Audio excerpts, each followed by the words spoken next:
অন্যান্য বছরের মতো এবারও ঈদুল আজহার সামনে রেখে কোরবানির পশুর কাঁচা চামড়ার মূল্য নির্ধারণ ও সুষ্ঠু ব্যবস্থাপনার লক্ষ্যে ব্যবসায়ীদের সঙ্গে বৈঠক করে বাণিজ্য মন্ত্রণালয়। রোববার বিকেলে সচিবালয়ে কোরবানির পশুর চামড়ার মূল্য ঘোষণা করেন বাণিজ্য উপদেষ্টা শেখ বশির উদ্দিন।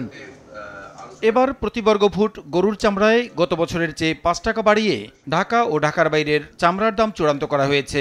খাসি ও বকরির কাঁচা চামড়ার দামও গতবারের তুলনায় ২ টাকা বাড়িয়ে চূড়ান্ত করা হয়। তবে গতবারের তুলনায় ১৫০ টাকা বাড়িয়ে গরুর ছোট চামড়ার সর্বনিম্ন দাম চূড়ান্ত করা হয়েছে ঢাকায় ১৩৫০ টাকা এবং ঢাকার বাইরে ১১৫০ টাকা। পূর্ণ একটা চামড়ার দাম মিনিমাম ১৩৫০ টাকা ঢাকার ভিতরে এবং ১১৫০ টাকা ঢাকার বাইরে, এবং এটা আমরা লবণযুক্ত চামড়ার ক্ষেত্রেই কথাটা বলছি। কাঁচা চামড়া সংরক্ষণকে এবছর সর্বোচ্চ গুরুত্ব দেওয়ার কথা জানিয়ে বাণিজ্য উপদেষ্টা বলেন, কোরবানির পর ১০ দিন পর্যন্ত ঢাকার বাইরে থেকে কাঁচা চামড়া রাজধানীতে প্রবেশ করতে পারবে না।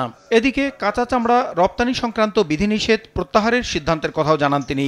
চাহিদা তৈরি করার ক্ষেত্রে আমরা আন্তর্জাতিক বাজারে কাঁচা চামড়া অথবা ওয়েট ব্লু চামড়া সাময়িকভাবে, যেটা বাংলাদেশ থেকে রপ্তানি নিষিদ্ধ তালিকায় ছিল, এই নিষিদ্ধ তালিকা থেকে আমরা তুলে দিচ্ছি, সো দ্যাট ইন্টারন্যাশনাল মার্কেটে সরাসরি, যদি স্থানীয় বাজারে এই মূল্য পাওয়া না যায়, যদি চেষ্টা করেন যেন আন্তর্জাতিক বাজারে সরাসরি বিক্রি করে দিতে পারেন।